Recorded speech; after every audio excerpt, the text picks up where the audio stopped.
بسم اللہ الرحمن الرحیم۔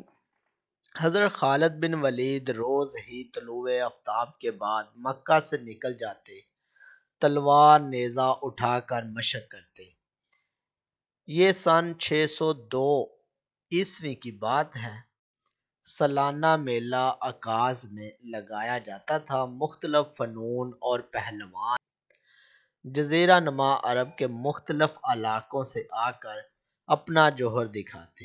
سیدنا عمر بن خطاب رضی اللہ تعالی عنہ عکاظ کے میلے میں شعراء کی شاعری سنتے اور پہلوانی کے دو پیش سیکھتے۔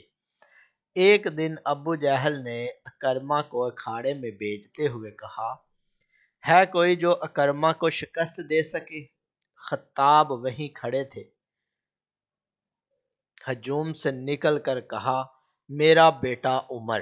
ابو جہل ضد کا کھرا تھا۔ اسے معلوم تھا کہ اکرمہ سیدنا عمر بن خطاب رضی اللہ تعالیٰ عنہ کے سامنے زیادہ دیر تک کھڑا نہیں رہ پائے گا، لیکن پھر بھی وہ اسے عمر بن خطاب سے لڑنے کے لیے مجبور کر رہا تھا۔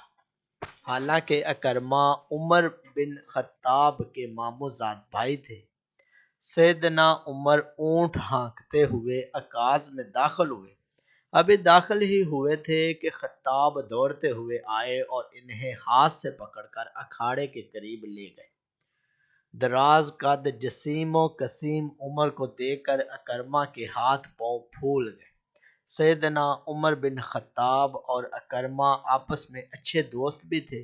مکہ میں خالد بن ولید، سیدنا عمر بن الخطاب، صفوان بن امیہ اور اکرمہ بن ابی جہل کی دوستی کے چرچے تھے، لیکن اکھاڑے میں وہ حریف تھے۔ اکرمہ جو ہی عمر کو گرانے کے لیے آگے بڑھے، اگلے ہی لمحے وہ زمین پر پڑے تھے۔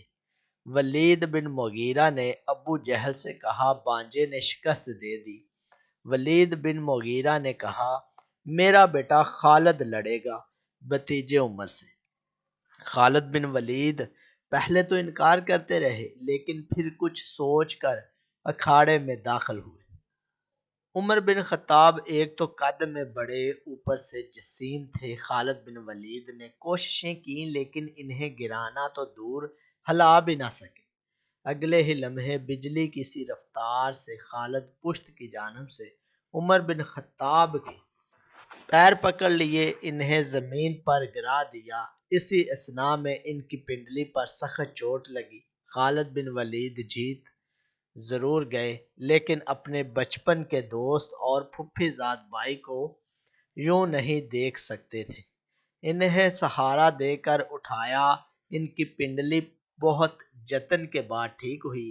اس وقت ان حضرات کی عمریں تقریباً 17 سال تھی۔ واضح رہے کہ اس واقعے کے بعد عرب کا کوئی نامی پہلوان سیدنا عمر بن الخطاب رضی اللہ تعالیٰ عنہ کے سامنے کھڑا نہیں رہ سکا۔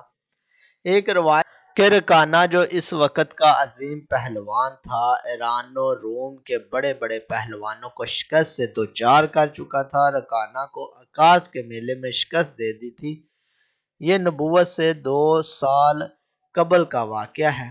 بہرحال سیدنا خالد بن ولید رضی اللہ تعالیٰ عنہ اور سیدنا عمر بن الخطاب رضی اللہ تعالیٰ عنہ کے درمیان شدید محبت پائی جاتی تھی۔ غزوہ احد کے دن جب رسول اکرم صلی اللہ علیہ وآلہ وسلم زخمی ہو کر بے ہوش ہو گئے تھے، جب ہوش میں آئے تو تمام صحابہ کو اپنے پاس بلایا۔ اسی اثناء میں خالد بن ولید کو جب پتہ چلا کہ رسول اللہ صلی اللہ علیہ وآلہ وسلم ٹھیک ہیں، تو انہوں نے جبل احد کا رخ کیا۔ یہاں عمر بن الخطاب رضی اللہ تعالیٰ عنہ پہلے سے ہی کھڑے تھے۔ جب خالد بن ولید آگے بڑھے تو ان کے گھوڑے کو دھکیل کر پیچھے ہٹایا۔ اس کے بعد خالد بن ولید رضی اللہ تعالیٰ عنہ کرنے سے باز رہے۔ پیارے دوستو، اس طرح کی اچھی ویڈیو کے لیے چینل کو سبسکرائب کریں، ویڈیو کو لائک کریں اور شیئر کریں۔ شکریہ۔